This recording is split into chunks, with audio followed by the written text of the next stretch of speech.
Bonjour, je m'appelle Jacques-Olivier David, je travaille au service pédagogique du Mémorial de la Shoah. Merci d'être aussi nombreux. Je sais qu'il y a une retransmission aussi en salle. Donc c'est la deuxième partie aujourd'hui des derniers temps à Auschwitz jusqu'à la libération. Donc dans le cadre du 70e anniversaire de l'ouverture des camps d'Auschwitz par les soviétiques. Vous savez qu'il y a un cycle de conférences et une exposition très intéressante actuellement jusqu'en septembre au premier étage sur les films et les photos réalisés par les opérateurs soviétiques. Voilà, donc je remercie beaucoup les témoins d'être présents. Il y aura peut-être une caméra de France 3 qui passera, mais qui filmera le public de dos pendant la séance. Alors, ce que je voulais dire, c'est un peu une redite par rapport à ce qu'a dit Claude Singer tout à l'heure, qui est mon responsable. Le mémorial est un lieu fait par les témoins et pour les témoins. Ça me semble très important. Et c'est vraiment exceptionnel en Europe aujourd'hui d'avoir la chance de pouvoir, entre guillemets, travailler avec autant d'anciens déportés. Effectivement, moi, au service pédagogique, je m'occupe entre autres de faire venir les témoins devant les scolaires. Et je travaille avec à peu près 80 témoins, dont une trentaine d'anciens déportés juifs de France ou de Pologne. Alors les autres sont bien sûr d'anciens enfants cachés, qu'ils soient orphelins ou pas, internés ou pas.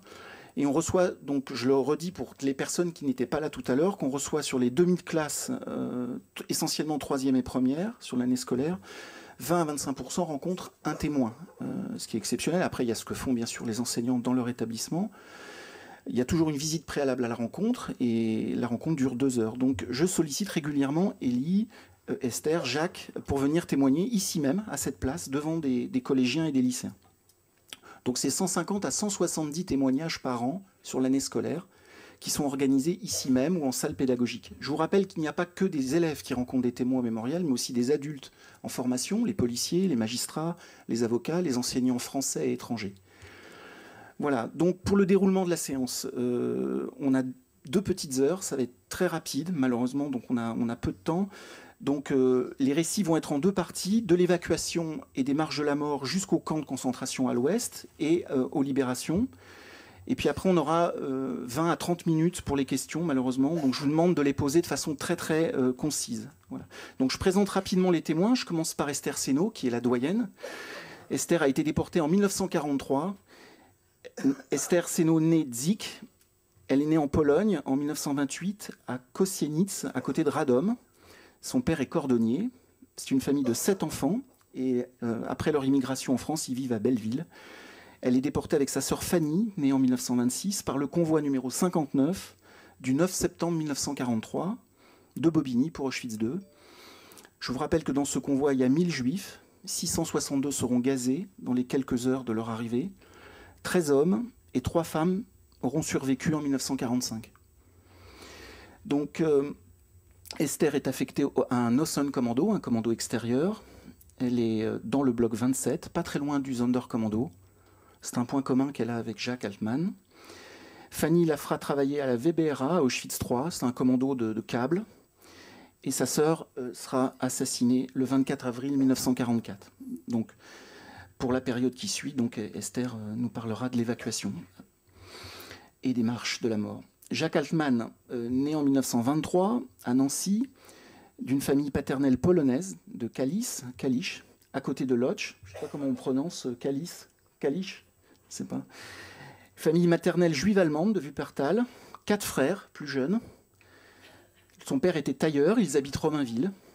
Ses parents et ses frères ont été tous assassinés le 3 novembre 1942. Jacques est arrêté en 1943. Il est sélectionné à Drancy pour Lévitan et Austerlitz, qui sont des sous-camps de Drancy, et déporté par le convoi numéro 68 du 10 février 1944 de Bobigny, donc pour Auschwitz II. 1500 personnes. Dans ce convoi, 1229 sont gazés dès leur arrivée. 42 hommes et 24 femmes auront survécu en 1945. Donc Jacques a été affecté au Rampenkommando, le commando de la rampe, au Canada, et au Scheiß Kommando, le commando de la merde. Il est aussi très proche du Sonderkommando. Et le 10 février, il sera... bon, après, on parlera de l'évacuation, puisque en fait, la particularité de Jacques, c'est d'être transféré dès le mois de novembre 1944, notamment dans les camps d'Oranienburg, de Sachsenhausen, puis à la fin à Ohrdruf, un sous-camp de Buchenwald. Elie Buzyn, à ma gauche, est né à Łódź, c'est le Benjamin, donc en janvier 1929. Son père est chef d'entreprise, il a un frère et une sœur plus âgés, 16 et 22 ans, 1940. Mars 1940, le ghetto de Lodz est créé. Son frère sera fusillé. Et il y a 11 ans. Et il va aider donc sa sœur et ses parents. Il fait clandestinement sa bar mitzvah dans le ghetto. Il est déporté en août 1944 à Auschwitz II lors de la liquidation du ghetto. Ses parents seront assassinés. Je crois que ta sœur est sélectionnée pour le travail, il me semble, comme toi. Et ensuite, donc il passera d'Auschwitz I au commando de Babitz, qui est un complexe agricole qui dépendait d'Auschwitz. Voilà. Donc, on va commencer par l'évacuation. On va commencer par Esther, hein, sur comment ça s'est passé l'évacuation. C'est vrai que vous n'avez pas d'informations, c'est très immédiat. Voilà. Et puis, si tu peux commencer à raconter les marches de la mort, enfin ta marche.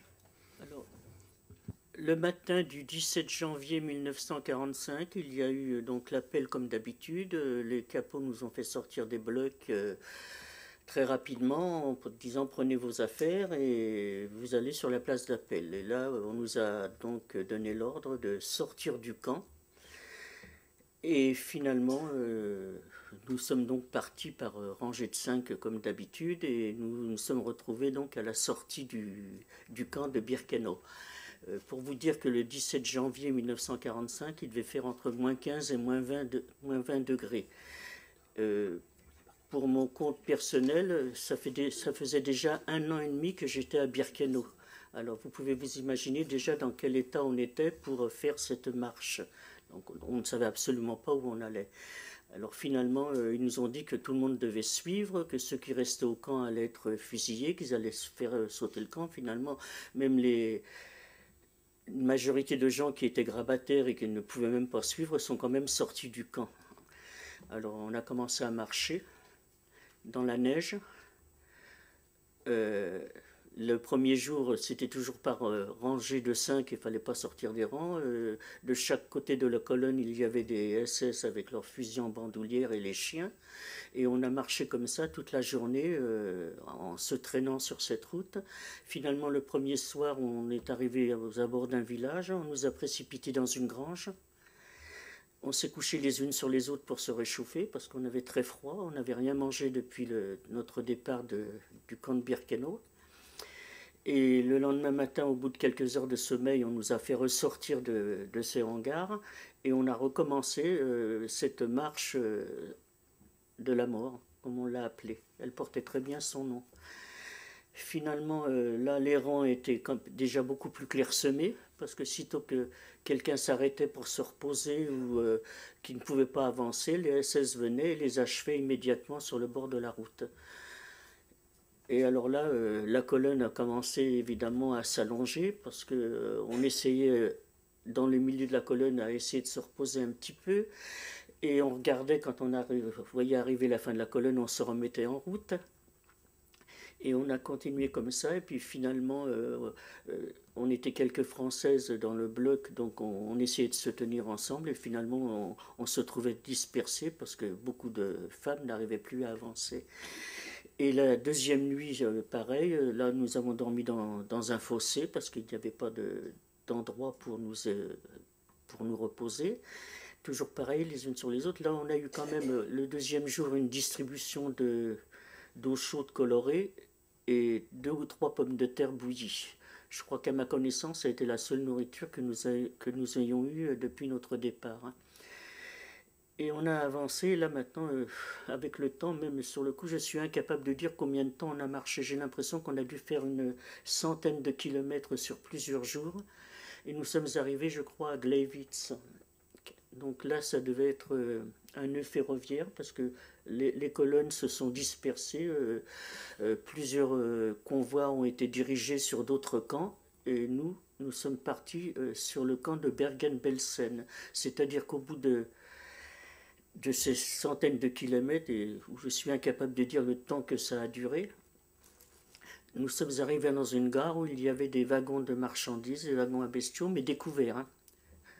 Donc on nous a précipités sur ces wagons, là, entassés les unes sur les autres, recouverts de neige, parce qu'il faut quand même dire qu'on était en janvier 1945, et en Pologne il fait très froid. Et nous avons roulé comme ça pendant plusieurs jours dans ces wagons, Et quand le train s'arrêtait, on était obligé de descendre les personnes qui étaient mortes en cours de ce transport. Et nous sommes arrivés au camp de Bergen-Belsen. Alors là, ça a été l'horreur complète. Esther, excuse-moi de t'interrompre. Esther, excuse-moi de t'interrompre. C'est des wagons couverts ou découverts? Découverts. Voilà. Là, c'était des wagons découverts. Alors, tu peux parler des vêtements et des chaussures que tu avais au départ de l'évacuation? Eh bien, c'est-à-dire qu'au départ de l'évacuation, dans le camp de Birkenau, les vêtements que nous avions, c'était des vêtements qui étaient récupérés sur les déportés qui étaient envoyés à la chambre à gaz. Alors, c'était des vêtements vraiment que les Allemands n'avaient pas pu utiliser, parce qu'en réalité, tous les vêtements qui étaient en bon état partaient en Allemagne. Et là, c'était vraiment des loques. Et on était habillés avec ce qu'ils voulaient bien nous donner, c'est-à-dire des robes qui étaient déchirées, des robes d'été. Moi, j'avais au pied, j'avais une chaussure d'homme et puis une chaussure de femme de l'autre côté. Nous n'avions rien. On avait les jambes enveloppées dans des morceaux de papier pour se protéger. Et c'est pratiquement, et avec la couverture que nous avions dans le bloc, c'est tout ce qu'on avait comme vêtements sur nous. Bien, alors nous sommes arrivés dans ce camp de Bergen-Belsen où là ça a été l'horreur complète parce que tous les transports, enfin tous les camps de Pologne et de l'Est qui étaient évacués arrivaient dans ces camps qui étaient déjà surchargés, sans plus aucune organisation. Il y avait des montagnes de cadavres devant les baraques, il y en avait autant à l'intérieur, et on n'a pas pu rentrer, on est obligé de dormir dehors. C'est-à-dire qu'on n'avait aucune possibilité d'être à l'abri de quelque part. Et il y avait une épidémie de typhus qui était invraisemblable. Enfin, c'est difficile à raconter parce que il y avait des montagnes de morts et on s'était tellement habitué, nous aussi, à Auschwitz et Birkenau de le voir que finalement on devenait complètement indifférent en se demandant ce qui allait nous arriver. Et puis finalement, je ne suis pas resté très longtemps à Bergen-Belsen parce qu'il y avait encore des entreprises allemandes qui venaient chercher de la main-d'œuvre pour aller travailler dans les usines d'armement. Et là, on a été sélectionné à près de 300 femmes pour aller travailler dans ces usines d'armement. On nous a donc remis dans des wagons à bestiaux, mais là, des wagons fermés, et nous sommes partis.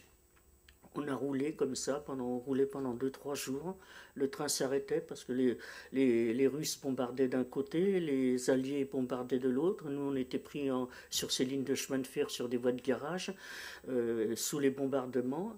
Tous les 2-3 jours, les Allemands ouvraient les portes pour qu'on puisse faire sortir les personnes qui étaient mortes. De temps en temps, ils nous donnaient quand même un peu de nourriture. Et on a erré comme ça sur ces lignes de chemin de fer pendant pratiquement 3 semaines. À s'arrêter, à repartir. Il y avait des trains entiers avec les portes ouvertes où on voyait des cadavres. Enfin, les wagons étaient à l'intérieur, les portes ouvertes avec tous les gens qui étaient morts dans d'autres convois. Et finalement, on s'est arrêté pendant quelque temps en Tchécoslovaquie. Et là, quand ils ont ouvert les portes des wagons, ce n'était plus des SS qui nous gardaient, c'était des militaires, mais enfin déjà des personnes d'un certain âge là, qu'ils avaient recrutées. Et la population tchèque qui se trouvait aux abords de ces lignes de chemin de fer sont venus demander s'ils pouvaient nous donner un peu de nourriture. Alors finalement, le temps qu'on est resté en Tchécoslovaquie, on a eu la chance d'avoir cette population qui est venue vers nous et nous porter à manger. Et puis finalement, au bout de 3 semaines, on a quand même fini par arriver au camp de Mauthausen en Autriche. Et là, dans ce camp de Mauthausen, qui était un camp d'hommes, ils nous ont mis sur la place d'Appel et ils nous ont dit qu'il fallait qu'on se déshabille pour aller aux douches. Alors là, on a dit il n'en est pas question. Les douches à Auschwitz, on connaissait. C'était pas de l'eau qui sortait, c'était du gaz. Et on savait très bien ce que ça voulait dire. Alors dans le fond, on a dit bon, il n'en est pas question, on reste sur place. Maintenant, vous pouvez nous tuer si vous voulez, mais on ne bouge pas d'ici, il n'est pas question d'aller aux douches. Et ils n'arrêtaient pas de nous dire, mais si, ce sont des vraies douches. Mais enfin là, on n'y croyait pas. On est resté comme ça sur cette place d'Appel pendant toute une journée. Et le soir, ils nous ont fait descendre en contrebas de ce camp de Mauthausen, où il y avait un petit camp qui avait servi d'infirmerie pour les déportés du camp de Mauthausen qui avaient eu le typhus. Donc nous nous sommes retrouvés dans ce petit camp. Nous n'en sommes jamais sortis parce que c'était pratiquement la fin de la guerre. On n'a jamais été travailler. On avait l'appel tous les matins comme d'habitude, comme si rien n'avait changé. On avait l'appel à 4 heures du matin, on rentrait dans les baraques, on attendait le peu de nourriture qui voulait bien nous servir. Et on est arrivé comme ça jusqu'au 5 mai 1945. Et là, on n'a pas eu, ce convoi qui est arrivé à Mauthausen n'a pas eu de chance parce que les déportés qui se trouvaient là nous disaient que la Croix-Rouge suédoise, je crois, était passée et les femmes qui se trouvaient dans ce camp de Mauthausen avaient été rapatriées par la Croix-Rouge. Et nous sommes arrivés après. Donc nous sommes restés jusqu'à la fin dans le camp de Mauthausen. Et un matin le 5 mai, le samedi 5 mai 1945, après l'appel, parce qu'il y avait déjà eu l'appel comme d'habitude le matin. Et là, je n'en pouvais plus. J'avais dit à mes amis, non, moi je ne sors plus à l'appel. Je tiens plus debout. On était complètement démoralisés. On était vraiment dans un état lamentable. Et on savait par expérience qu'au camp d'Auschwitz, que quand on n'allait pas à l'appel et qu'on ne sortait pas des baraques, l'après-midi, il y avait des camions qui passaient, qui emmenaient les gens qui n'avaient pas pu aller à l'appel et au travail, aller directement au crématoire. Donc les amis avec qui on était dans ce petit camp m'ont fait sortir de force ce fameux samedi matin pour aller à l'appel. Et à 1 h de l'après-midi, on a vu des déportés hommes qui étaient avec leurs costumes rayés, qui descendaient en courant du camp de Mauthausen en nous disant les Allemands sont partis, ils ont ouvert les portes, nous on reste pas parce qu'ils ont dit qu'ils allaient revenir et qu'ils allaient faire sauter le camp, qu'ils allaient mitrailler tout le monde, qu'il ne fallait pas qu'il y ait de survivants. Alors ils nous ont dit, on était quand même qu'une centaine de femmes dans ces baraques en disant faut pas rester là, faut vous sauver. Et dans l'état où on était, c'était pas facile. Et finalement avec une amie, parce que pour vous dire que quand on est arrivé en 1943, il y a eu la sélection, nous sommes rentrés à 106 femmes dans le camp. Et cette jeune femme, je l'avais connue au camp de Drancy, et nous ne nous sommes jamais quittés. Donc nous avons été pratiquement, à ma connaissance, les 2 seules survivantes. Paraît-il qu'il y en avait une troisième. C'est Marie. Marie, oui, Marie Tucherer. Hein. Donc on s'est regardé, elle me dit, bon, on s'en va. Mais j'ai dit, mais je tiens pas debout. Elle me dit, ça fait rien, je vais t'aider. Et nous sommes sortis du camp toutes les deux. Et on a marché comme ça jusqu'à Linz. Linz, c'était la première ville en Autriche, à côté du camp de Mauthausen. Et nous sommes arrivés en bordure d'une route nationale, où là, nous avons vu des convois militaires qui étaient complètement bloqués sur la route. On n'osait pas s'approcher parce qu'un convoi militaire camouflé, on ne sait pas à qui il appartient. Et puis, petit à petit, on s'est approché doucement de cette nationale. Et là, il y avait un char. Et il y a un soldat qui est sorti du char et c'était un noir. Alors j'ai dit à mon ami, là on est tranquille, ça ne peut pas être des Allemands parce qu'il n'y a pas de noirs dans l'armée allemande. On s'est donc approché plus près, ils ont essayé de nous donner du chocolat, enfin ce qu'ils avaient. Et puis ensuite, ils ont encerclé toute la ville de Linz parce que tous les camps qui avaient été ouverts, si vous voulez, tous les réfugiés de l'Europe entière se sont déversés sur cette ville de Linz en essayant de trouver à manger ou quoi ou qu'est-ce. Et les Allemands ne s'étaient pas rendus, ils ne se sont rendus que 3 jours après, le 8 mai. Alors ça fait qu'ils ont encerclé la ville pour essayer de remettre tous ces réfugiés dans les camps. Et avec mon ami, on a dit, il n'est pas question qu'on retourne dans le camp parce que là, on va se faire fusiller. Nous avons réussi à échapper à l'encerclement de la ville de Linz et en longeant le Danube, nous avons fait quelques kilomètres et je me souviens avoir vu un panneau où il y avait marqué Passau et Vienne. Et j'ai dit à mon ami, on va se diriger par là parce qu'on doit se rapprocher de la France. Vous voyez, à 4 h du matin, je ne pouvais pas sortir à l'appel et là j'étais presque prête à rentrer à pied jusqu'en France. Et puis finalement, on est tombé, on n'a pas pu aller plus loin, on est tombé devant un bâtiment qui ressemblait à un couvent, et il y avait des prisonniers français qui étaient sur le bord de la route et qui nous ont ramassés. Ils nous ont emmenés dans leur baraque et travaillaient dans ce couvent comme jardiniers. Enfin, ils étaient là en tant que prisonniers de guerre. Ils ont essayé de nous nourrir, mais ils n'ont pas réussi à nous faire avaler quoi que ce soit. Et 3 jours après, quand les Américains sont arrivés, puisque la guerre s'est terminée le 8 mai, ils ont été les trouver en disant qu'ils avaient récupéré 2 jeunes femmes qui étaient en train de mourir. Ils ne savaient pas quoi faire, donc les Américains sont venus nous chercher et nous ont emmenés donc dans cet hôpital, puisque c'était un hôpital militaire qui avait été pour les soldats allemands qui avaient combattu sur le front de l'Est. Et là, ils nous ont soignés, puisqu'on avait attrapé le typhus avec mon ami. Nous sommes donc restés dans cet hôpital jusqu'à fin mai 1945. Et là, quand on a été en état d'être rapatriés, nous sommes revenus donc en France.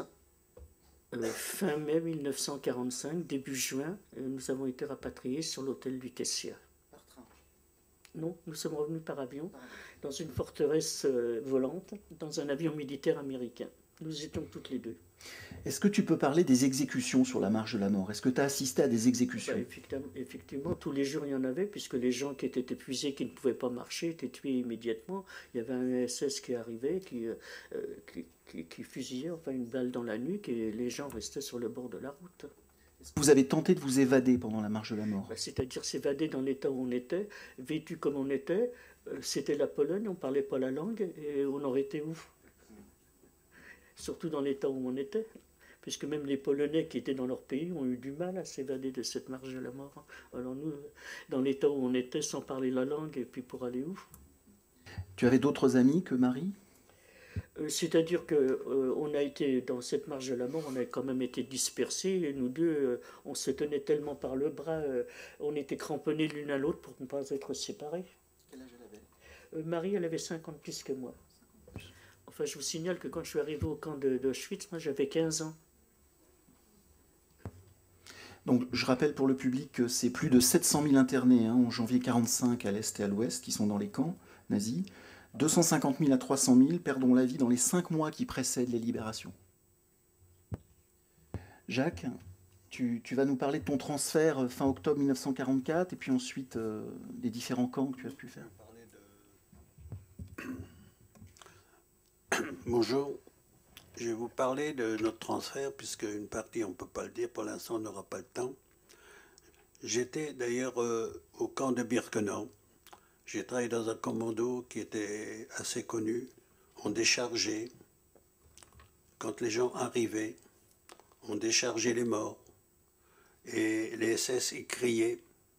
En allemand, je ne sais pas si vous comprenez, tout le monde raus. Ils les bousculaient. Les chiens, ils aboyaient. Et ensuite, au mois de fin octobre 1944, il y a eu le commencement de l'évacuation du camp de Birkenau. J'en ai vu partie. Et à ce moment-là, nous étions dans des wagons à bestiaux. On est arrivé au bout de 2 jours à Berlin, sous les bombardements. Les forces terrestres volantes bombardaient sous les bombes. Alors avec mes amis qui étaient avec moi, j'ai dit si on peut, on tenait à peu près debout, si nous avons l'occasion de nous évader, on serait évadé, mais on n'a pas pu. Alors on est arrivé au camp de Oranienburg, je pense que vous avez parlé de ce camp-là, à côté de Berlin. On est resté environ une dizaine de jours. Et de Oranienburg, on nous a emmenés jusqu'à Sachsenhausen. C'est aussi un grand camp. Nous sommes environ restés aussi une quinzaine de jours. Et de Sachsenhausen, on nous a envoyés dans un camp qui s'appelait Ohrdruf. Je ne sais pas si vous avez entendu parler de ce camp-là. C'est un des premiers camps, d'après ce que j'ai appris après, qui a été libéré par les Américains. Arrivé à Ohrdruf, on travaillait dans la montagne, on faisait des trous pour le lancement des V1 qui étaient envoyés partout. On commençait le matin, environ à 7 heures du matin, et on arrêtait environ à 6 heures ou à 7 heures du soir. On recevait des coups de pied, et comme ceux qui ne pouvaient plus travailler, plus avancer, les SS donnaient un coup de pied. Et comme c'est une sacrée hauteur, ils tombaient tout de suite dans le vide, ils étaient morts. C'était ça, en même temps, c'était aussi une certaine punition. Et ensuite, moi je fais ce travail-là aussi à Ohrdruf, qui est un camp qui était... D'ailleurs, il y avait très peu de juifs dans ce camp-là. D'ailleurs, mes amis, il y avait un qui s'appelait Georges. C'est lui qui m'a fait rentrer quand je suis arrivé à Birkenau, à ce commando du Canada, à Birkenau. Il y avait un autre ami qui a travaillé dans l'orchestre de Birkenau qui s'appelait Jimmy Goldstein. Je ne sais pas s'il y a des gens ici qui l'ont connu. D'ailleurs, il est rentré. Lui, il est rentré. Puis d'ailleurs, après la libération, je crois qu'il a formé plusieurs orchestres. Il avait joué dans l'orchestre de Ray Ventura, Jimmy Goldstein. Alors, alors à Ohrdruf, on travaillait très très dur. C'était très dur. Et au mois de fin mars 1945, le camp d'Ohrdruf a commencé à être évacué parce qu'il paraît que les Américains étaient pas loin. Nous avons fait une marche terrible d'ailleurs. Entre Ohrruf et Buchenwald, vous avez environ 90 km. Tous ceux qui étaient au camp d'Ohrruf, on nous a jetés aussi, comme nos amis, sur la route. On a marché à peu près, on faisait 15 à 20 km. Au début, on a touché quand même une boule de pain. On avait de quoi manger. La nuit, on dormait dans les champs, dehors. Et le matin, on se levait. On se prenait par la main, on se levait. Le deuxième jour, on a remarché. Nous étions accompagnés par des Allemands qui avaient un certain âge et beaucoup de jeunes, des jeunesses hitlériennes, qui avaient 13-14 ans. Alors, ils avaient ordre, comme tous les autres, tous ceux qui ne pouvaient pas avancer, ils les descendaient. Ils étaient dans le fossé, ils les descendaient. Le troisième jour, la marche continue, toujours je parle de la marche. Le troisième jour, nous avons continué toujours à marcher. D'ailleurs, on ne marchait pas très vite. On n'avait plus rien à manger. Le soir, on s'arrêtait. Les SS, ils savaient à peu près où aller. On dormait dans les champs. Alors, c'était la chasse aux fourmis. C'était la chasse aux vers de terre et la chasse aux souris, parce qu'il n'y avait plus rien à manger. Moi-même, j'ai mangé aussi des vers de terre pour essayer de survivre. Et puis, il n'y avait rien à boire. Beaucoup de nos camarades buvaient leur urine, leur propre urine pour essayer de survivre. Le quatrième jour, nous sommes repartis. Toujours la même marche, on faisait environ 15 km, 12 km. D'après les historiens, au départ d'Ohrruf, je ne sais pas si je vous l'ai dit, nous étions environ 10 000, d'après les historiens. Et en cours de route, tous ceux qui ne pouvaient pas avancer étaient descendus. Bon, le cinquième jour, ça a continué. On a remarché, la même chose, rien à manger. On dormait dans les champs. On essayait, on trouvait aussi des fois dans les champs des morceaux de betterave avec toutes les saletés dedans. On était content de pouvoir manger. Certains, toujours, qui pouvaient, ils buvaient leur urine, comme je vous ai dit. Le sixième jour, la marche continue toujours. Et au bout de 6 jours, nous sommes arrivés au camp de Buchenwald. Je ne sais pas si vous avez entendu parler du camp de Buchenwald, qui est un grand camp. Alors, en arrivant, il y a le grand camp et le petit camp. Mais comme le grand camp était plein, parce qu'il arrivait partout, des convois de partout, on nous a mis au petit camp. Au petit camp, c'est là qu'il n'y avait pas de chambre à gaz, c'est là qu'il y avait un grand crématoire. Moi, je n'en pouvais plus. J'étais atteint d'ailleurs aussi du typhus. Je faisais tout sur moi, les excréments, tout, j'en pouvais plus. Alors mon ami Jimmy me dit, regarde Jacques, la tour Eiffel, tu la verras quand même. D'ailleurs, en cours de route, je lui ai dit, tu sais, laisse-moi tomber. Je ne peux plus avancer. Il me dit non. Lui, avec Georges, ils m'ont maintenu tous les deux. Et on s'est traîné comme ça jusqu'au petit camp à Buchenwald. Et là, à Buchenwald, il y avait une montagne de cadavres. Enfin, moi, je n'avais pas la force de le faire. Mais mes amis ont fait un genre de tunnel. Et on s'est caché parmi les cadavres. Vous savez pourquoi? Parce que nous, on savait déjà qu'on allait continuer. Mais on ne pouvait plus, surtout moi, je ne pouvais plus avancer. Alors on s'est dit, il vaut mieux mourir sur place que de continuer à marcher. Enfin, nous avons eu la chance, le 11 avril 1945, je me rappelle, je sais les dates, mais on me l'a dit, puisque j'étais dans les vapes, j'étais mourant d'ailleurs. Le 11 avril 1945, le camp de Buchenwald a été libéré par l'armée américaine. Mes amis qui étaient couchés à côté de moi, mon ami Georges, malheureusement, qui m'avait fait rentrer au Canada, il a reçu une balle perdue, il est mort à côté de moi, il a été tué. Dans tes bras. Dans mes bras. On se maintenait tous les... Et c'est un gars qui avait vécu pendant 2 ans à Birkenau. Enfin, Est-ce que tu peux donner son nom, Jacques? Il s'appelait Georges. Georges Brandstein. C'est son nom de famille. Georges Brandstein. Georges, il m'avait raconté sa vie, qui fréquentait, je l'ai dit ça, qui fréquentait quelqu'un, une amie qui habitait Le Mans, je m'en suis souvenu. Et quand il a été arrêté, ils étaient tous les deux dans la résistance. Quand il a été arrêté, elle était enceinte de 6 mois ou 7 mois. Alors il m'a dit, tu sais, elle va certainement accoucher. Je me suis souvenu de toute l'histoire. Et quand moi j'ai survécu, en 1948, j'ai recherché son amie. J'ai su qu'elle avait été tuée à Saint-Nazaire, faisait partie d'un groupe de résistance. Et elle avait accouché d'un garçon. Et ce garçon, je l'ai adopté, je lui ai donné mon nom. Et ensuite, je continue. En 1945, j'étais mourant d'ailleurs. J'ai eu la chance. Les Américains sont rentrés dans le petit camp, comme le camp de Buchenwald a été libéré le 11 avril. Et il m'a emmené d'urgence, j'étais mourant d'ailleurs, on m'a emmené d'urgence dans un hôpital américain à Weimar, dans la ville de Weimar.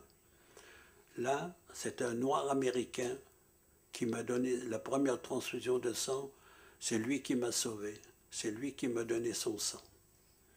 Et ensuite, quand je suis resté dans cet hôpital environ 3 mois à Weimar, parce qu'on ne pouvait pas me transporter. D'ailleurs, quand on m'a pesé, quand j'étais libéré, je ne pesais plus que 29 kilos. Alors 29 kilos, et mon poids quand j'étais arrêté, mon poids était de 61 kilos. J'étais rendu à 29 kilos et atteint du typhus. Alors comme je vous ai dit, ensuite, j'étais rapatrié par avion militaire, comme un ami. Et j'atterris à l'hôpital Rothschild, rue Santerre. Et c'est encore une fois, c'est une infirmière, comme j'étais très malade, très mourant, qui m'a donné son sang. Voilà, une petite partie de mon histoire. Et tu as un camarade qui va malheureusement décéder à l'hôpital aussi? Un de mes camarades qui était avec moi, c'est vrai, il était à côté de moi. Il avait le typhus, et j'ai même pas fait attention. Je voyais que j'ai demandé aux infirmières, je dis où il est parti, Georges? Pas Georges, Maurice. Il me dit Maurice, on l'a transféré, il ne voulait pas me le dire. On l'a mis dans une autre chambre. C'est après que j'ai su qu'il est mort à côté de moi. Il est mort du typhus. Voilà. Merci Jacques. J'aimerais que Esther, Jacques, vous puissiez parler aussi de l'attitude des civils polonais et allemands pendant les marches. Est-ce que vous avez eu affaire à des civils? Non, absolument pas. Les seuls civils que nous avons rencontrés, c'est quand nous sommes arrivés dans la gare de Mauthausen et que nous sommes montés à pied jusqu'à cette forteresse. Donc nous avons traversé plusieurs villages où les gens étaient sur le pas de la porte et nous lançaient des pierres. Moi, quand nous avons marché, les SS, naturellement, ont passé dans certaines villes, dans certains villages. Ils avaient certainement prévenu la population, c'était des Allemands, surtout de ne pas bouger, de ne rien faire et ne pas donner ni à boire ni la nourriture. C'est ce qu'on a su après. Alors, nous n'avons eu aucun contact avec les Allemands. Voilà. Et durant cette marche, Jacques, toi, tu assistes à des exécutions? Ben, naturellement, des exécutions. Tous ceux qui ne pouvaient pas avancer automatiquement étaient abattus. Alors, d'après les historiens, moi je ne les ai pas comptés, nous étions partis à 10 000, on est arrivé à 3 500 au camp de Buchenwald.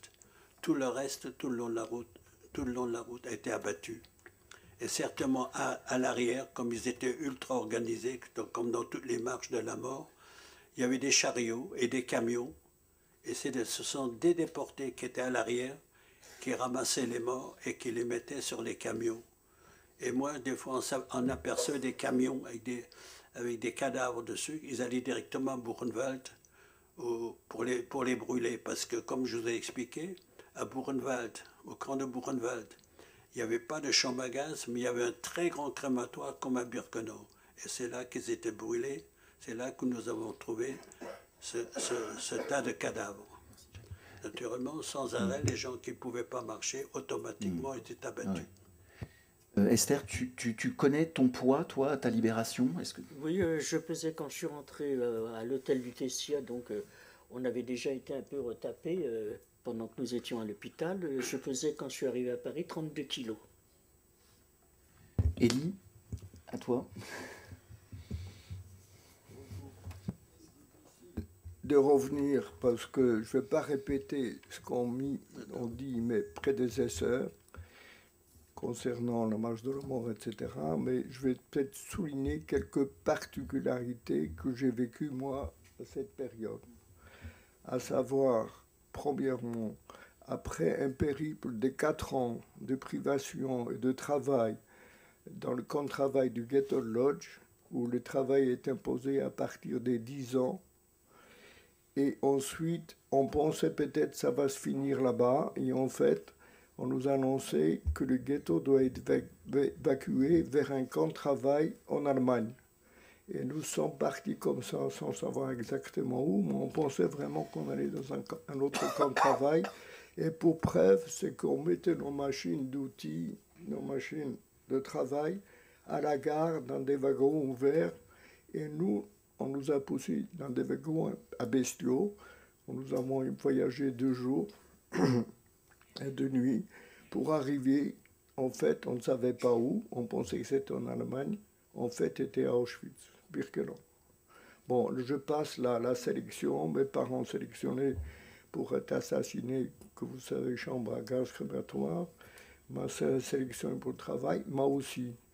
Je suis sélectionné parce que j'ai augmenté mon âge. J'avais 15 ans à l'époque.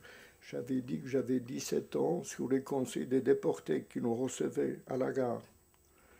Et donc, j'ai échappé à la mort parce que j'ai dit que j'avais 17 ans, donc j'étais quelqu'un capable de travailler. J'ai reçu un coup de poing dans la poitrine par l'officier SS. Je ne suis pas tombé et j'y suis là en train de vous parler maintenant. Et donc, j'arrive à Birkenau, sélectionné, d'ailleurs où j'ai vu les juifs hongrois qui étaient là au camp des Tziganes. Et Jacques était sur la rampe aussi. Hein. Oui. Il a conseillé à des jeunes de mentir sur leur âge. Voilà, et donc j'y suis à Birkenau quelques jours où j'y suis tatoué, envoyé à Auschwitz I pour être affecté à un commando travail. J'ai bénéficié d'une chance inouïe, c'est qu'au lieu d'avoir un commando qui sortait du camp tous les matins et qui rentrait tous les soirs au son de la musique pour encourager les gens, il travaillait dans des conditions extrêmement difficiles, mais il faisait 4 km ou 5 km le matin, 5 km au retour. Et moi, j'ai été affecté à un commando qui était distant presque 20 km du camp. C'était un sous-camp. Il n'était pas question qu'on revienne et qu'on reparte tous les matins, tous les soirs. Donc, on avait un sous-camp avec une seule baraque, avec 170 personnes, je ne sais pas exactement comme ça. Et c'était une énorme ferme agricole où il fallait travailler très très difficilement, comme à l'époque le travail agricole était très dur. Et là, on bénéficiait tout de même de 2 avantages par rapport aux autres. C'est que l'appel était très facile. Il durait très très vite. Il n'y avait qu'une baraque. Il n'était pas question qu'on se batte parce qu'on connaissait que les invasions étaient suivies d'une pendaison. Ça, on le connaissait déjà depuis Auschwitz et Birkenau. Et par contre, il n'y a pas d'évasion rapide. Et d'autre part, on bénéficiait d'une ration alimentaire légèrement supérieure que celle qui existait à Auschwitz même. Ceci nous a permis quand même de tenir le coup. Et on espérait peut-être que ça va avancer. On ne savait pas exactement, mais en fait, il y avait quelques rumeurs comme le front de l'Est. L'Allemagne soviétique se rapprochait, donc je disais que ça va se finir. Un soir, on rentre du travail, à 5 heures, on nous dit c'est terminé, les camps sont éliminés, vous allez partir. Comme d'habitude, on ne vous dit pas ni où, ni quand, ni comment. je voudrais insister quand même sur deux points qui ont été évoqués là. Il y a 3 points importants qui étaient décidés en très haut lieu dans le régime nazi allemand. Ce n'étaient pas les exécutants mais la décision venait d'en. J'insiste sur le point. Le premier point, c'est le secret. Tout ce qu'on va faire aux déportés, surtout des juifs ou même d'autres, il ne faut pas qu'ils sachent comment ça va se passer, qu'est-ce qui va se passer. Donc le secret. Le deuxième point, au cours des actions, c'est la violence. Il faut que les actions soient faites volontairement dans un climat de terreur et de violence très difficile d'écrire, je pense, même comme on décrit, à savoir des cris, des coups de matraque, des chiens, des grands bergers allemands qui sont capables de vous dévorer à tout instant, des exécutions sommaires en descendant du wagon, n'importe comment. Et il est évident que ces climats étaient pensés et décidés et voulus. C'était un bon moyen pour tétaniser les gens, pour les complètement paralyser. Sinon, si vous savez ce qu'on va faire, où on va vous amener, et ce que vous allez faire, il est bien entendu que les évasions ou les choses auraient été différentes. Je vous signale une petite chose par rapport au ghetto Varsovie, où il y avait le tout et l'égout, où il y avait des communications, je sors du CG un tout petit peu, où il y avait des communications, c'était l'endroit où la résistance a pu s'organiser avec les révoltes du ghetto Varsovie, qu'on le sait, de 1943, où ils ont tenu la grande armée allemande pendant quelques semaines. C'est quand même parce qu'ils avaient des renseignements, ils savaient ce qui se passait dehors. Dans le ghetto de Lodz, on était enfermés, il n'y avait pas tout à l'égout, et on ne savait pas ce qui se passait dehors.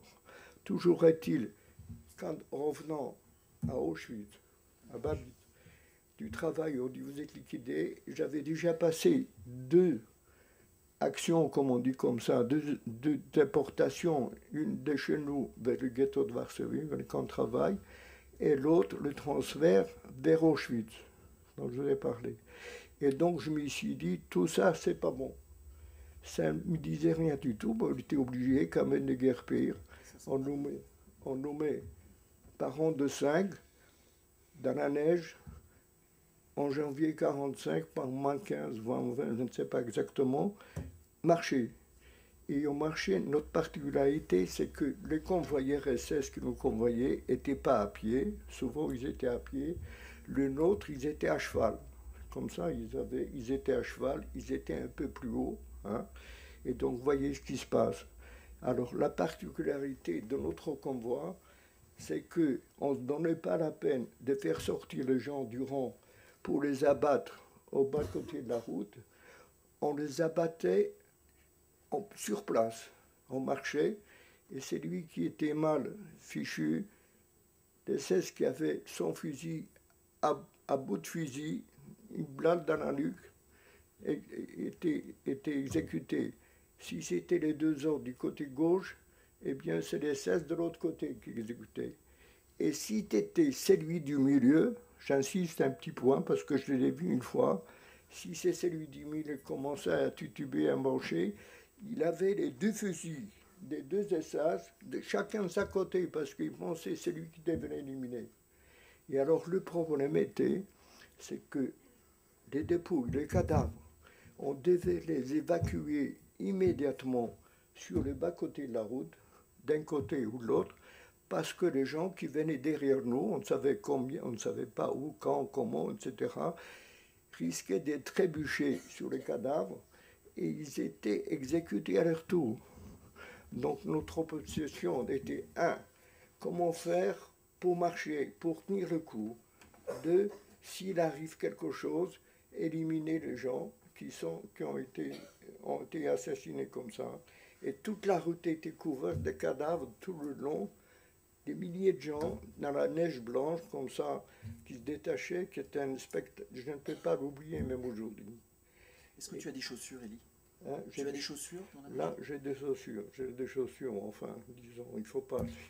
Non, ce qu'il y a aussi, c'est qu'on nous a dit, prenez tout ce que vous avez dans notre camp pour l'amener avec nous. On n'avait pas grand-chose. On avait une espèce de couverture très très lourde, enfin une couverture, une gamelle, enfin très peu de choses.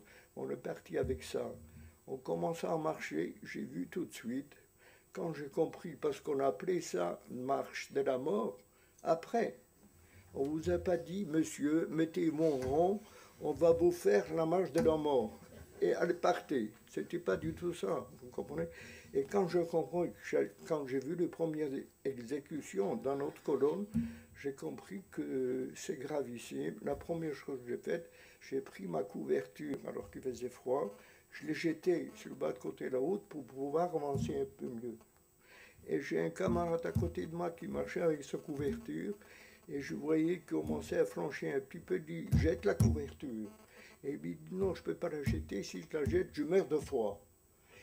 Alors je lui dis, jette la couverture. Il ne fait pas, il continue déjà difficilement, je lui dis, dans 3 secondes, il est fusillé. Alors j'ai pris sa couverture, je l'ai arraché carrément de force, et j'ai jeté la couverture. Il a marché, il est arrivé quand même à Bourg-en-Bresse. C'était quelqu'un que tu connaissais du ghetto? Je connaissais non, qu'il était à Babis avec moi, mais je ne connaissais pas très très bien. Enfin, toujours est-il, voilà la particularité, ma marche dans la mort. On marche comme ça 2 jours, 2 nuits, dans des granges, où on a un bout de pain avec un peu d'eau, qui soit, disons, café ou soupe, etc. Et on arrive à une gare, qui est la gare, on ne vous a pas dit, c'est la gare de Wrocław ou Breslau, qui est à la frontière allemande. On ne vous dit rien, on ne savait pas où vous êtes. On voit des wagons ouverts, remplis de neige, et nous on fourne là-dedans à 110, 120, cette personnes, dans un wagon comme ça. Et les conditions difficiles, nous sommes déjà épuisés par la marche. Nous tenons à peine debout, mais enfin on est encore vivant, on rentre dans le train. On ne sait pas quand il va partir, où va partir, combien de temps, rien. Ni à manger, ni à boire. Heureusement, il y a de la neige dans les wagons au début, et chacun prenait la neige pour manger. C'était notre repas, si vous voulez, liquide et autres. Mais cette neige avait fondu très rapidement avec la chaleur de nos corps, et au bout de très peu de temps, il n'y avait plus de neige. Et donc, on n'avait rien. Si, on avait un SS qui était assis en haut de notre wagon, qui était ouvert, qui était là avec un siège aménagé spécialement pour lui, avec des couvertures, avec des fourrures. Il était assis là en train de boire son café et manger, etc. Nous, on était là, et il nous surveillait avec sa mitraillette. S'il avait l'impression que quelqu'un, c'est des wagons ouverts, donc vous pouvez peut-être les attraper de parois et vous faire balancer de l'autre côté pour vous évader. Il y avait le moindre suspicion d'évasion, il envoyait 2-3 balles de sa mitraillette et c'était fini. Je peux vous dire que les évasions n'étaient pas très courantes, parce qu'elles ne se soldaient pas à la mort dans 100% des cas. Et donc, on voyage comme ça, on ne sait pas où, comment, on arrive enfin. Je fais encore une petite particularité de cette marche, c'est que le train s'arrêtait souvent.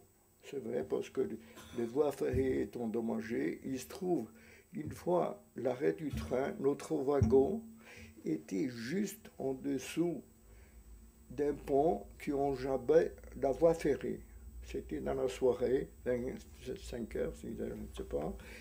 Et on voit des passants, des Allemands, on savait on était déjà en Allemagne, ça on le savait. On ne savait pas où on était en Allemagne.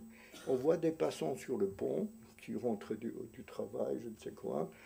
Et nous on crie Wasser, Wasser, on était assoiffés. La soif était beaucoup plus pénible encore que la faim.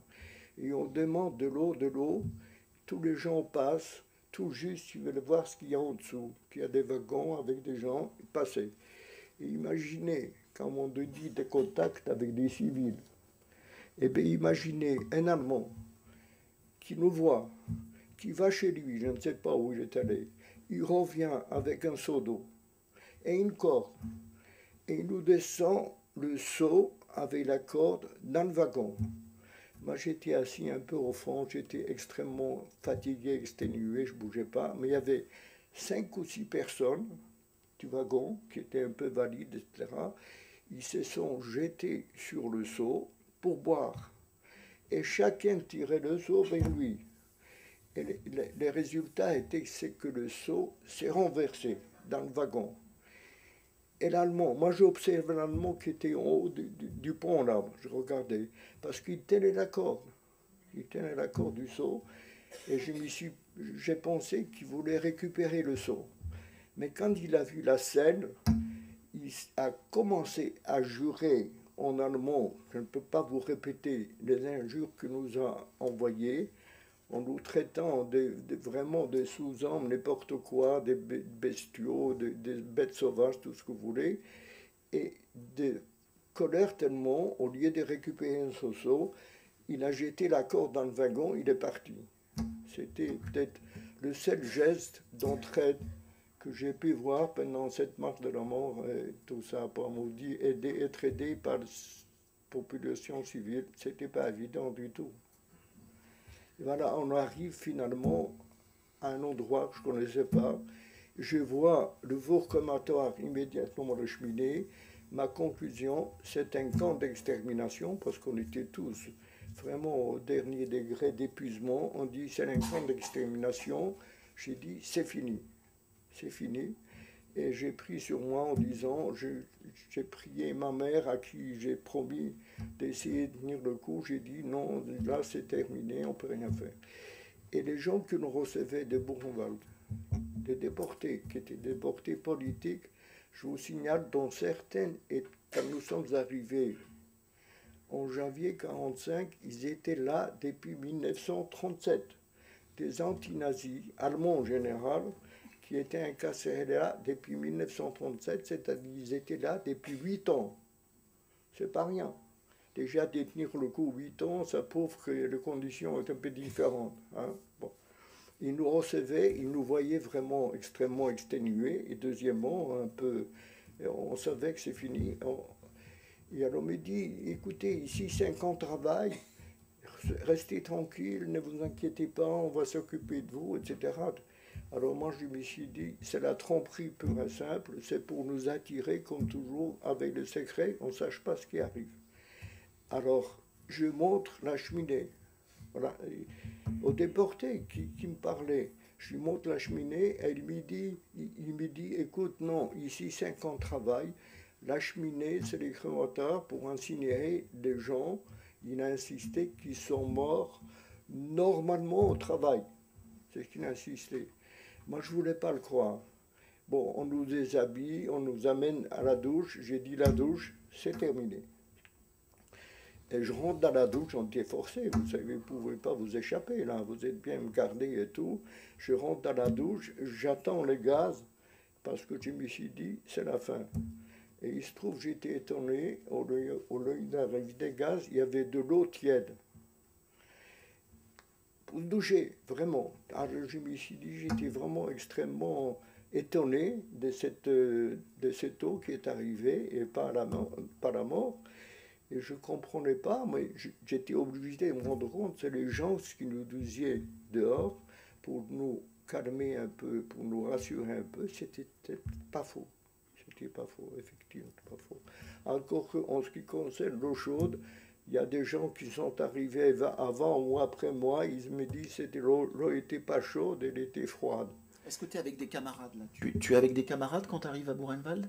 Quand j'arrive à Buchenwald? Est-ce que tu es avec des camarades, des personnes que tu connais? Non, pas beaucoup. Non, pas beaucoup.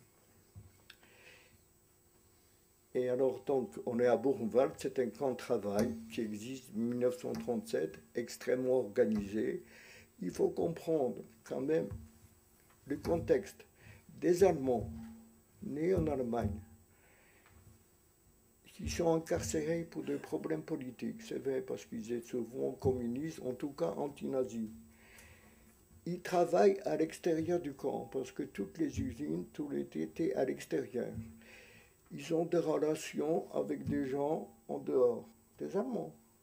Ils sont arrivés à s'organiser depuis 1937, à faire entrer des armes, même pièces détachées, à faire entrer un camp et s'organiser. Les camps ont été organisés sur le plan politique extrêmement important, à savoir, ce qui était important, c'est que la direction interne du camp était assurée par les triangles rouges que nous avions aussi, qui étaient des déportés politiques, résistants de tous les pays, etc. Et généralement, dans les camps, le pouvoir était donné au triangle vert, c'est-à-dire de repris de justice.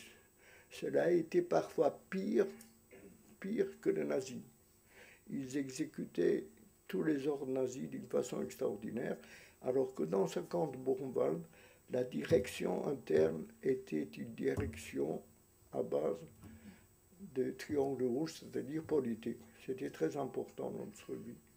Et alors, comme on vous a dit, comme il y avait un afflux de gens qui arrivaient, surtout d'Auschwitz, même aussi d'autres camps en Pologne, et les camps étaient rapidement submergés, donc on a ouvert ce qu'on appelle un petit camp. Il y avait des baraques qui étaient comme pour chevaux, comme on appelle ça. Des écuries pour chevaux. On a entassé des gens à 500, 600 dans une baraque comme ça, avec des conditions extrêmement difficiles. Il y avait une mortalité effroyable parce qu'on était déjà fatigué par le voyage de Tours.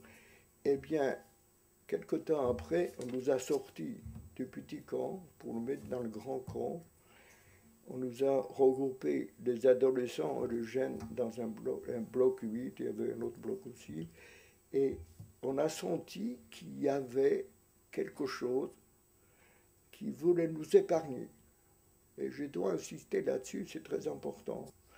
C'est que la direction du camp à l'intérieur avait décidé que si nous sortions travailler à l'extérieur, dans les usines, dans les souterrains, etc., on était condamnés à mort. Et ils ont dit, à tout prix, il ne faut pas qu'ils sortent du camp. Et ils sont débrouillés qu'on reste dans le camp. Bon, heureusement, la période était courte, c'était au mois de janvier jusqu'au mois d'avril. On passait des conditions difficiles, elles n'étaient pas extraordinaires, mais je peux vous dire pour moi personnellement, alors que mes camarades ne sont pas d'accord avec moi, et c'est-à-dire pour moi, Buchenwald, par rapport à ce que j'ai vécu avant, c'était un 3 étoiles, 2 étoiles. En tout cas, j'ai trouvé que les conditions de notre survie étaient possibles et étaient même voulues sans savoir exactement, parce que c'était très important, très important. Et on arrive au mois d'avril, comme on vous a dit, le camp est libéré, il est libéré avant l'arrivée des Américains par la structure de résistance intérieure du camp, qui était tout à fait particulière. C'est le seul camp qui a pu se libérer avant l'arrivée des Américains ou des Russes. Voilà la particularité. Et maintenant, pour finir... Tu as les pieds gelés quand tu arrives à Buchenwald. Oui, c'est exact. Donc c'est un épisode quand même c'est un épisode important. Pendant la marche de la mort, j'ai eu les pieds gelés. En arrivant à Buchenwald dans le grand camp, j'avais très mal aux pieds. Je ne pouvais pas rester debout. On m'a dit, il faut que tu ailles à l'hôpital. On m'a envoyé dans un hôpital. Là, on a regardé, il y avait un médecin hongrois d'ailleurs qui parlait un peu allemand. Il m'a dit qu'il faut me couper les deux avant-pieds, me couper la partie des pieds.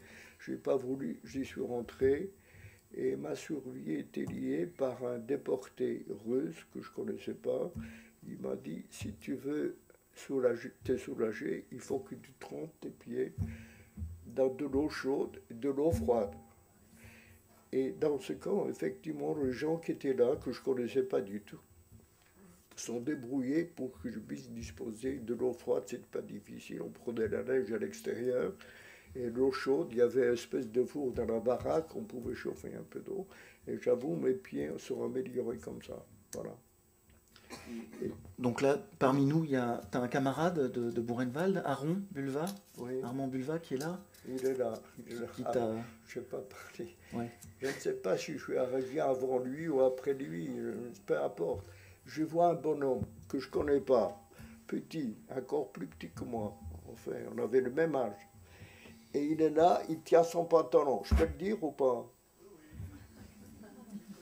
Il tient son pantalon parce qu'il a reçu, quand on a déshabillé, rasé, lavé, etc., on lui a donné une veste et un pantalon 2 fois trop grand pour lui. Et il pouvait pas, il fallait qu'il le tienne, alors qu'à l'appel, il fallait dehors, les bras collés comme ça, et donc c'était difficile. Moi, je l'ai vu malheureux, et Là, on n'est pas tout à fait d'accord, ça ne fait rien. Moi, j'étais assez débrouillard par les 5 ans, 4 ans du ghetto de Lodz, Auschwitz, etc. J'avais une ceinture et j'avais même une corde. Et quand j'ai vu la ceinture, lui pense que j'avais 2 ceintures, c'est pas vrai.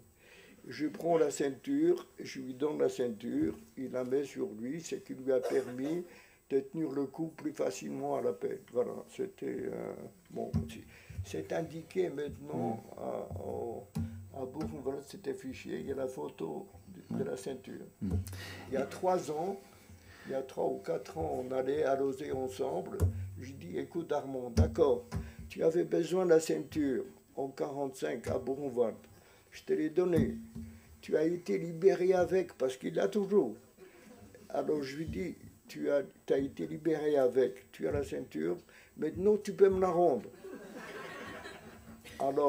Alors, il est étonné un peu, il me dit, comment te rendre? D'abord, quand c'est donné chez nous. Alors je dis, comment c'est donné? Et après, il me dit tout de suite, attention, tu as une mauvaise mémoire, ce qui est vrai d'ailleurs, tu as une mauvaise mémoire. Il y a 10 ans ou 15 ans auparavant, lors d'un de mes anniversaires, ou pour un 11 avril, je ne sais plus, il m'a offert une ceinture de chez Hermès, comme ça. Je ne me souvenais pas de ça. Okay. Effectivement. Bon, la ceinture, il a toujours. Je ne sais pas ce qu'ils vont en faire. Moi, je crois qu'il va la donner au mémorial ici, non? Tu as précisé où tu étais le jour de la libération? Où? Le jour de la libération à Buchenwald. Tu as précisé où tu étais dans... Oui, je me souviens. On était dans le bloc 8. On voyait ce qui se passait sur l'Appelplatz. On voyait déguerpir les SS de leur guérite d'observation. On ne savait pas très bien ce qui passait. Au bout de quelques temps, après leur départ, on voit que le drapeau qui était sur la porte d'entrée du camp, il y avait un drapeau nazi, bien sûr. On voit que le drapeau est enlevé. Il y a un drapeau blanc à la place. Et il y a un discours de quelqu'un, d'un déporté. Il dit, voilà, je suis un tel, qui était un Allemand, je crois. Il dit, je prends le commandement du camp actuellement. Les nazis sont partis. Et il faut m'écouter, il ne faut rien faire sans que vous ayez des ordres. Voilà. Donc on avait compris qu'il y avait quelque chose d'extrêmement important. Et les Américains sont arrivés quelques 2 ou 3 heures après. Voilà. Est-ce que vous avez assisté à vous avez subi des bombardements, les bombardements alliés pendant les marches? Pendant les marches, non, mais c'est quand on s'est trouvé sur les voies de chemin de fer où à ce moment-là, c'était presque sur la fin et ça bombardait de tous les côtés. Là, on était vraiment dans les wagons. Les Allemands, eux, se mettaient sous les trains et nous, on était enfermés. Donc, on a subi, enfin, on a eu de la chance. C'est pas tombé sur nos wagons, mais on a eu pas mal de bombardements sur la fin qui venaient de tous les côtés, quoi. Jacques, tu veux parler des bombardements? Oui, nous, on était sous le bombardement quand nous sommes arrivés à Berlin. C'était terrible d'ailleurs. On voyait les B-52, les avions qui bombardaient. C'est là que je tenais encore un petit peu debout. J'ai dit à mon ami Georges et à Jimmy, je lui dis si on peut, si on a la chance, on va peut-être s'évader. Car moi je parle pas trop mal allemand. Mais malheureusement ça n'a pas marché. Et nous avons fini au camp de comme je vous ai dit, au camp de Oranienburg. Par exemple, quand j'étais au petit camp, je ne sais pas quand est-ce qu'il est arrivé, notre ami, moi j'étais très malade et je ne me souviens pas du tout de tout cela, c'est normal. J'étais dans les vapes, j'étais mourant d'ailleurs. Puisque quand on m'a libéré, comme je vous ai dit, je faisais plus que 29 kilos et j'étais atteint du typhus. Tu as su qui t'avait soigné? Tu as su qui t'avait soigné au Rivière ou pas? Qui m'a soigné au début? Oui, ce sont des Américains. Oui, j'étais à Weimar dans un hôpital. Certainement, ça devait être un hôpital avant où il y avait des Allemands. C'est des Américains qui nous soignaient. J'étais soigné par des infirmières américaines. Voilà. Oui. Oui, le bombardement, on l'entendait de loin quand on était dans le train entre Breslau et Buchenwald, on entendait les bombardements. J'avoue, j'avais une pensée s'ils pouvaient bombarder les voies ferrées pour qu'on ne puisse pas avancer, mais ils ne m'ont pas écouté. Je regrette. D'ailleurs, si vous allez à Washington, il y avait un musée, Holocaust Museum. Quand vous visitez, c'est remarquablement bien. Vous montez et vous descendez. Et quand vous arrivez en bas, vous avez un énorme panneau dans lequel est reproduite une lettre du Congrès juif mondial, du président du Congrès juif mondial, qui s'adresse à l'état-major américain, au chef d'état-major de toutes les armées américaines, en demandant, voilà, il y a des problèmes de déportation, de trains qui amènent les gens pour les assassiner à Auschwitz, parce que les gens étaient courants, beaucoup. Eh bien, il y a une réponse écrite en dessous du chef d'état-major en disant, écoutez, on a bien lu votre lettre, on tient compte, mais on doit vous dire que ce que vous nous demandez, ce n'est pas possible, parce que ce qui compte pour nous, d'abord, il faut vaincre le régime nazi allemand. C'était la première priorité, le reste ne comptait pas. Voilà. Et puis, d'autre part, on n'assit pas la bande, ils ne voulaient pas nous bombarder, ils ne voulaient pas qu'on les accuse d'avoir assassiné, déporté en plus. Voilà. Donc c'est de rappeler quand même ce travail extraordinaire de la résistance intérieure à Buchenwald qui a sauvé des dizaines de jeunes juifs polonais notamment. 900. 900. Donc... Non, je peux. Oui, vas-y, parce que c'est la important. Particularité, le camp est libéré le 11 avril. Première particularité, c'est que les gens de la résistance interne du camp étaient armés.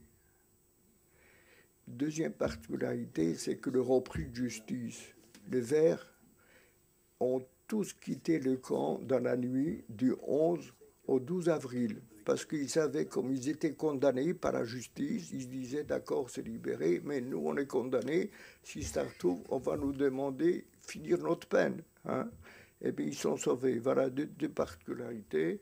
Et la troisième, c'est que tous les nations, de tous les pays, allemands, français, belges et autres, etc., ont été rapatriés dans vraiment des délais très rapides.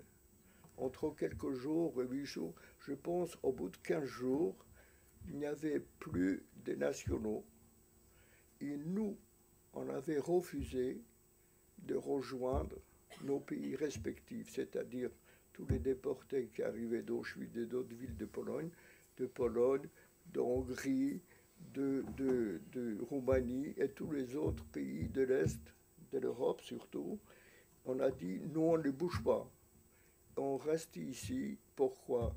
Parce qu'il faut bien comprendre que tous les nationaux politiques, alors qu'on avait le même triangle qu'eux, on était soi-disant politiques aussi, tous les nationaux, quand ils rentraient, ils étaient reçus d'une façon extraordinaire. Souvent, ils retrouvaient leur famille, leurs femmes avec quelqu'un d'autre, sa famille, ils retrouvaient leurs femmes, ils retrouvaient leurs biens, etc.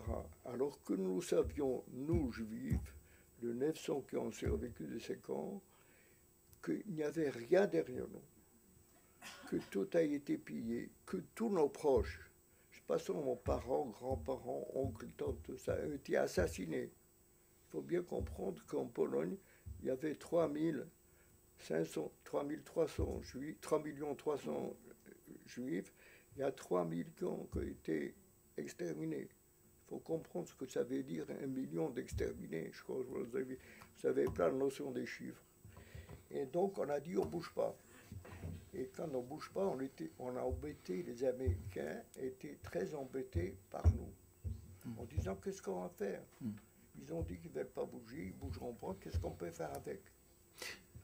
Eh bien, pour vous dire, la première chose, comme on était dans des conditions difficiles, matérielles, ils nous ont sortis du camp et ils nous ont mis dans les casernes des SS qui étaient là à côté du camp, dans lesquels vivaient les SS qui gardaient le camp. C'était vraiment des bâtiments en dur, bien faits, il y avait des douches, des WC, Vraiment, c'était pas mal. Et puis on avait un lit individuel sur 2 étages, c'est tout, alors que ça n'existait pas ailleurs. Et par contre, on nous a transférés là-bas et on ne bouge pas. Et finalement, je ne sais pas, oui ou non, il semble bien, à l'origine, il faut le dire quand même, que la nièce de Gaulle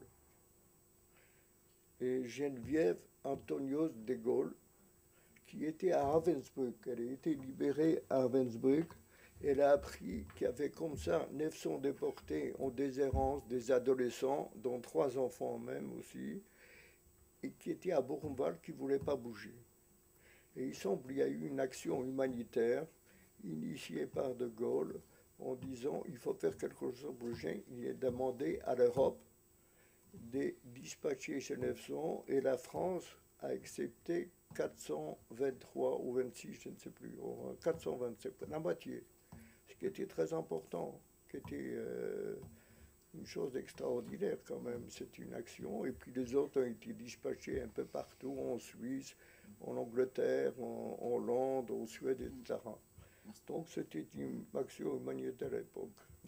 Merci Elie. Voilà. On va passer aux questions, mais moi j'aimerais vraiment vous poser cette question, c'est comment, enfin vous y avez répondu déjà, mais comment vous avez trouvé la force de tenir dans ces marches? Là, je d'abord le son. Oui, oui.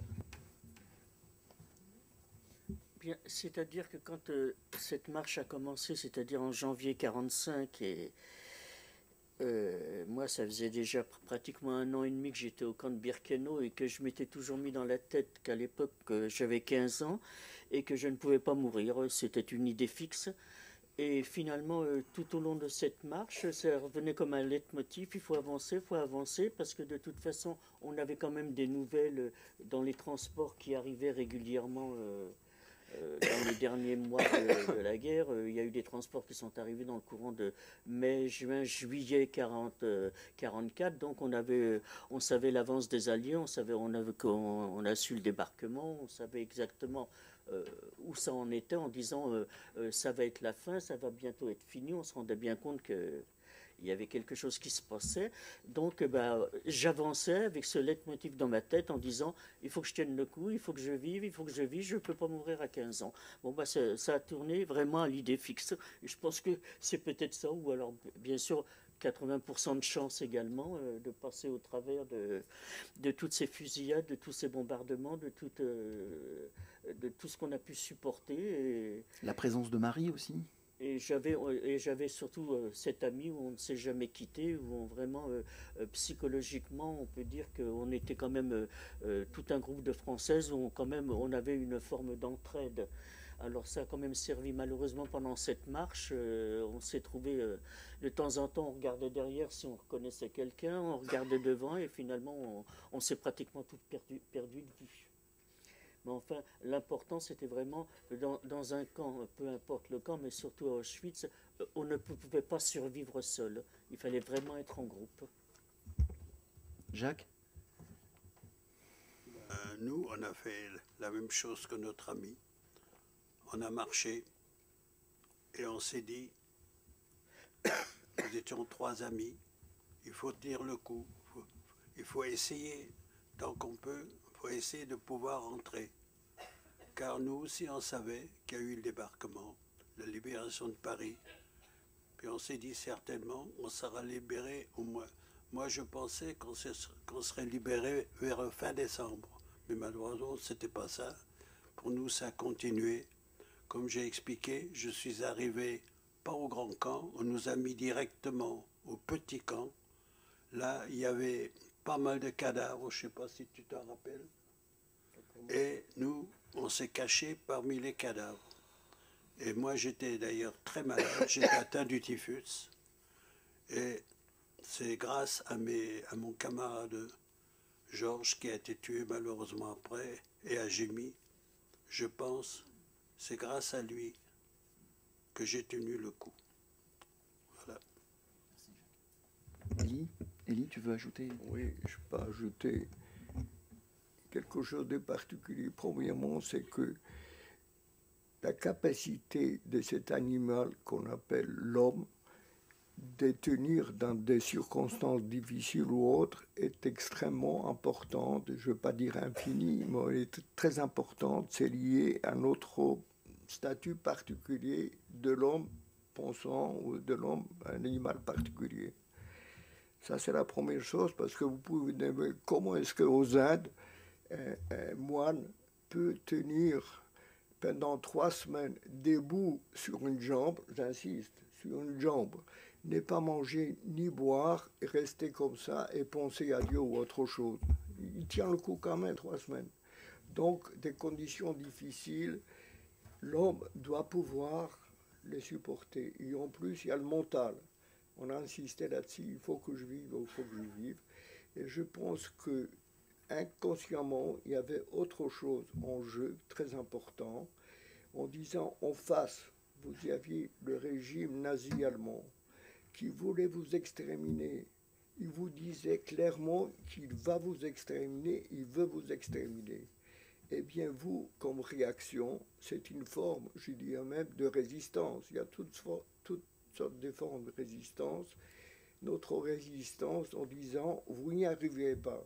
Nous, on va tenir le coup. Et on va survivre, etc. Et en plus, pour ceux qui avaient des renseignements, qui n'était pas mon cas du tout, de savoir ce qui s'est passé, que Paris a été libéré au mois d'août, alors que moi j'arrivais en même temps à Auschwitz, etc. Donc je n'étais pas dans ces cas de renseignement, savoir où étaient les différentes armées, etc. Pas du tout. Mais c'était une volonté, en plus particulière, parce que ma mère m'a fait promettre que je ferais tout le possible pour tenir le coup, pour survivre. Et je l'ai fait. Donc tu n'as pas su la libération de Cracovie, par exemple, le 18 janvier, c'est pas des informations que tu avais? Rien. D'accord. Il faut dire, moi, j'étais dans un potage complet. Esther, une dernière question, puis on va passer la parole au public. Toi, tu as assisté à la pendaison des 4 femmes qui ont fait passer la poudre le 5 janvier 1945, avant l'évacuation? La seule pendaison auquel on a assisté, ça a été la pendaison de Mala, cette femme belge qui était interprète au camp de Birkenau. Comme elle parlait plusieurs langues, elle était interprète, donc elle avait accès quand même à pas mal de renseignements, de fichiers, et elle avait fait la connaissance d'un prisonnier politique polonais avec lequel elle s'est évadée. Et comment? C'est Mala. Mala, oui. Elle s'est évadée donc avec ce prisonnier polonais. Je pense que ils ont été très recherchés, bien sûr. Je crois qu'ils les ont retrouvés au bout de 15 jours. Elle a été, je ne sais pas lui, le prisonnier polonais, ce qu'il en est advenu, mais elle a été ramenée au camp de Birkenau. Et on nous a fait sortir donc à l'appel, donc sur la place d'appel, où on avait passé pratiquement toute la nuit. Et là, ils l'ont pendue. Donc c'est la seule pendaison à laquelle j'ai assisté. Alors, je rappelle que les témoignages d'Élie Buzyn, de Jacques Altman, vous pouvez les trouver sur l'INA, sur le site de l'INA. Ils ont été filmés, je crois, en 2005 ou 2006. Et puis le témoignage d'Esther, tu as fait un témoignage pour Yad Vashem en 2008, qu'on peut visionner ici au Centre d'enseignement multimédia. Voilà, merci. On va passer la parole au public. Oui, bonsoir. J'ai toujours pensé que la marche de la mort, c'était dans la tête des nazis d'éliminer toute trace de crime, de ne pas laisser les traces derrière eux, donc élimination des camps, faire sauter et puis emmener tous les témoins. Mais au vu du nombre de gens qui ont été assassinés sur le trajet, donc toutes les traces qui sont restées, et au vu du nombre de gens qui, d'après ce que je sais, sont restés dans les camps aussi, puisqu'on a les mourants sont restés et on a retrouvé des survivants dans les camps. Oui, je parle des grands camps. Même à Auschwitz, Birkenau. Même à Auschwitz, on a retrouvé des survivants. Donc, quel était vraiment l'intérêt pour les nazis de la marche de la mort? J'essaie de me mettre une logique dans la tête, d'essayer de comprendre. Moi, je vous renvoie à la lecture du livre de Daniel Blattman, chez Fayard, publié en 2009. C'est une conjonction de choses. C'est-à-dire que vous ne pouvez pas isoler les unes. C'est sûr qu'ils avaient besoin de main-d'œuvre en Allemagne. Ils comptaient faire travailler un certain nombre de détenus qui étaient évacués des camps en Allemagne. Ils souhaitaient aussi en échanger une certaine partie. Il y avait des projets d'échange. Himmler avait des projets d'échange. Et puis effectivement, comme vous l'avez dit, effacer les traces, hein, aller loin du front, ça c'est important, hein, de s'éloigner du front, hein, fuir les soviétiques, hein, puisque c'est la peur du soviétique, hein, qui va animer dans la propagande. La force de l'idéologie est très importante là, hein. Les populations civiles, mais aussi les déportés, hein, et puis donc fuir les soviétiques, fuir le front et effacer les traces et les témoins, comme vous l'avez dit. Mais c'est une conjonction de choses. Donc moi je vous renvoie au livre qui est une bonne synthèse, hein, de Daniel Blattmann sur les marges de la mort. Élie, tu voulais ajouter quelque chose sur les motivations des SS? Oui, les motivations. Je vous ai parlé de 2 points essentiels, à savoir le secret concernant l'extermination des Juifs, de la violence des actions.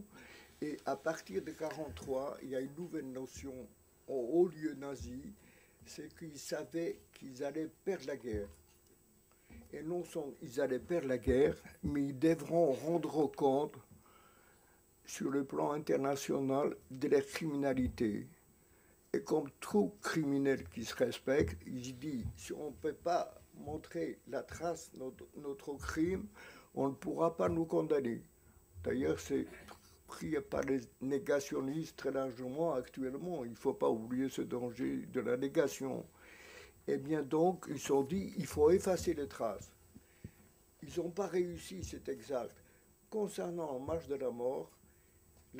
la mort a été destinée à des gens qui étaient capables de travailler. S'ils ne peuvent plus travailler à Auschwitz ou ailleurs, on les replie en Allemagne pour qu'ils travaillent en Allemagne à Buchenwald ou ailleurs. S'ils ne peuvent pas marcher, c'est qu'ils sont inaptes au travail, et bien on les élimine. Tant pis, ça laissera des traces, ils ne savaient pas, mais l'intérêt, si vous voulez, économique de la force de travail était supérieur, parce qu'ils savaient les traces, il y en aura quand même. Voilà. Ce sont des pièces, hein, des Stuck. Alors on va prendre encore une ou deux questions, puis ensuite Dora pourra témoigner. Oui, bonjour. Je voudrais savoir, au retour des camps de Pologne, donc l'aide, la marche de la mort, je parle, hein, au retour donc des camps, l'aide qui vous a été donnée par les particuliers pendant le trajet était d'aide de quel genre de nationalité des habitants? Alors, Élie en a parlé déjà, il a donné un exemple. Non, mais en Pologne. En Pologne. En Pologne, y avait-il des Est-ce que vous aviez des contacts avec des civils polonais? Non, en Pologne, on n'a jamais eu de contact avec la population polonaise. Je vous dis, les seules personnes qui nous ont aidés, enfin qui ont essayé de nous nourrir, ça a été quand nous sommes passés en Tchécoslovaquie. Mais pas en Pologne. Pas en Pologne. Parce que l'autre jour, il y a eu un truc où il y avait le responsable du musée d'Auschwitz qui lui disait que c'était les Allemands, ceux qui avaient aidé pendant la marche de la mort de Pologne. Oui, il y a des cas, effectivement, mais bon. Pour nos trois parcours, c'est autre chose. Enfin, moi, je peux vous dire qu'au point de vue aide, cette marche que nous avons faite de Ohrdruf à Buchenwald, on n'a eu aucune aide de qui que ce soit. Enfin, il y en a d'autres qui ont eu, peut-être dans d'autres marches, ont eu des aides, mais moi, comme je m'en rappelle, il n'y a eu pas d'aide du tout. Oui, je voulais simplement vous dire que l'aide que nous avons eue en Tchécoslovaquie, ça a été après la marche de la mort, puisque nous sommes arrivés à Bergen-Belsen, et ensuite on a été donc sélectionnés pour aller travailler dans des usines d'armement. Donc ça a été après la marche de la mort, donc quand c'était pratiquement tous les voies de chemin de fer qui étaient bombardées, et quand nous sommes arrivés en Tchécoslovaquie, c'est là qu'on a été ravitaillés par la population tchèque. Mais ça n'a pas été pendant les marches de la mort. En réalité, pendant ces marches de la mort, je ne me souviens même pas avoir rencontré des civils de quelque nationalité qu'ils soient. Alors, je vais donner la parole à Dora Golan-Blofou qui va donner son témoignage. Dora a été déportée de France. Tu peux rappeler, Dora, le numéro de ton convoi et la date de ton convoi? Après tout ce que je viens d'entendre, après tous les témoignages de mes camarades ici présents, je dois dire que j'ai peu de choses à rajouter. Si ce n'est, chacun a éprouvé ou éprouve maintenant, après tous ces drames qui ont eu lieu il y a tellement longtemps, je dois dire que non seulement je n'ai pas oublié, mais au contraire, j'ai l'impression qu'avec l'âge, ma mémoire se ravive. J'ai la photo de maman et ma petite sœur qui ont été assassinées à l'arrivée au camp. J'aurais dû l'être moi aussi, puisque j'ai voulu monter dans le camion et j'avais à la main le sac de maman qui a une histoire d'ailleurs, ce sac. Et à ce moment-là, le SS m'a dit « Descends de là », celui qui faisait monter, sans doute. Donc je me suis précipitée vers ma sœur qui était là. Et effectivement, vous savez, je vais sauter du coq à l'âne. Effectivement, d'être deux dans la vie, c'est très important. Et dans les conditions particulières que nous avons vécues, c'était encore plus important. Pendant cette grande marche, je dois dire que je m'accrochais au bras de ma sœur et ma sœur s'accrochait à moi. Il ne fallait pas tomber puisqu'on assassinait tous ceux qui tombaient. J'ai un souvenir horrible de cette marche de la mort, car je crois qu'il n'y a aucun mot qui puisse traduire, d'une part, ce qu'était Auschwitz-Birkenau, et d'autre part, ce qu'a été cette marche.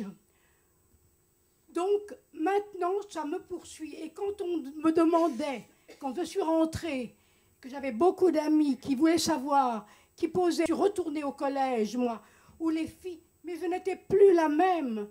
Et je pense que ceux qui ont vécu ce drame le savent. Tout d'un coup, j'avais l'impression que j'étais une autre. J'ai travaillé, on m'a beaucoup aidé, j'ai travaillé avec un objectif, passer mon bac. Je l'ai eu, mon bac. Mais j'ai toujours été poursuivie de pourquoi.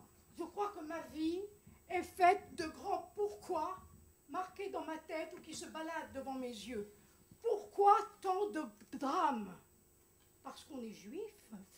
C'est pourquoi, après tous les événements qu'il y a eu dernièrement, et même depuis, j'avais toujours résisté. Je me souviens que lorsqu'on m'a rasé, quand nous sommes arrivés au camp, c'est la seule fois où j'ai pleuré. Je me suis mise à pleurer et les filles qui se trouvaient autour de moi, toutes les Françaises m'ont dit « Mais Dora, tu es très mignonne ». Quand je me suis vue donc, dans ce morceau de carreau cassé, et à ce moment-là, j'avais juré de ne plus jamais pleurer. Là, je ne peux pas dire que j'ai tellement tenu. Et de ne plus jamais baisser la tête. Et je dois dire, tout à l'heure, je crois que c'est vous, madame, qui le disiez, c'est toi, on peut se tutoyer, que lorsqu'on veut quelque chose, on peut y arriver. Ce que dicte souvent, je crois que le cœur et la tête, on ne peut pas les séparer. Ce que dit la tête ou ce que dit le cœur, l'un ou l'autre réagit. J'ai tiré une conclusion. On m'a posé la question et maintenant, quand nous sommes rentrés, maman et ma petite sœur avaient donc été assassinées, je me suis retrouvée. J'ai eu la chance, nous avons eu, puisqu'il y avait ma sœur avec moi, nous avons eu la chance de retrouver notre père. Ça a été quelque chose d'extraordinaire, là où on allait à l'hôtel Lutetia. Et je me souviens que des nuits où il venait ouvrir la porte de notre chambre et où il disait en yiddish « Ihr seid in Leben », vous vivez. Et 10 fois de suite, il venait ouvrir cette porte. J'ai beaucoup écrit depuis parce que j'avais besoin d'en parler. Je continue à écrire encore maintenant parce que l'après, ce qu'on a souffert avant, mais il est très difficile ensuite d'oublier. Donc il faut se reconstruire. C'est comme un immeuble. Un immeuble, on ne peut pas, s'il n'y a pas de base, il ne tiendra pas. Donc il y a cette construction qui est très longue à faire. Mais ensuite, l'après, la reconstruction, et je crois que je ne l'ai pas faite encore. Merci Dora. Le chant aussi t'a sauvé. Ça, c'est important, mais c'est une autre histoire. Hein. J'ai toujours chanté. Et je vais raconter juste un tout petit épisode. Nous étions en train de creuser, c'était à l'arrivée du camp, et il y a un monsieur qui... Et je chantais. Alors, d'une part, ce monsieur vient vers moi, c'était un Vorarbeiter allemand, et simplement me demande C'est vrai que j'avais l'air d'une gamine, j'étais pas vieille, mais on pouvait me donner 10 ou 11 ans. Et il me dit, mais qu'est-ce que tu fais là? Alors je lui dis, parce que je suis juive. À ce moment-là, il a fait demi-tour et il est revenu. Et il m'a donné son déjeuner, c'est-à-dire son sandwich. Si j'avais pu, je le dis encore avec énormément d'émotion, parce que dans des circonstances où chacun est un ennemi, où nous sommes là, nous, à creuser, qu'une main tendue allemande soit venue vers moi, je crois que j'aurais aimé, jusqu'à aujourd'hui, encore garder ce sandwich. On l'a très vite mangé après, toutes les camarades et moi. Il y a eu, mais je crois aussi que la construction d'un individu se fait aussi d'après ce qui s'est passé. Depuis la naissance, on devient ce que nous a fait de nous la naissance et les événements qui nous ont fait tels que nous sommes. Mais je pense que tous ceux qui avons été déportés, celles et ceux, je suis sûre que c'est un tremplin. En tout cas, c'est pour moi, c'est ça. Tout ce que j'ai souffert, l'assassinat de maman et de ma petite sœur, sont un tremplin pour aimer la vie. Je trouve que chacun de nous a reçu une égalité, c'est-à-dire la vie, et je supplie les jeunes, les moins jeunes, d'en faire quelque chose d'extraordinaire. Merci Dora.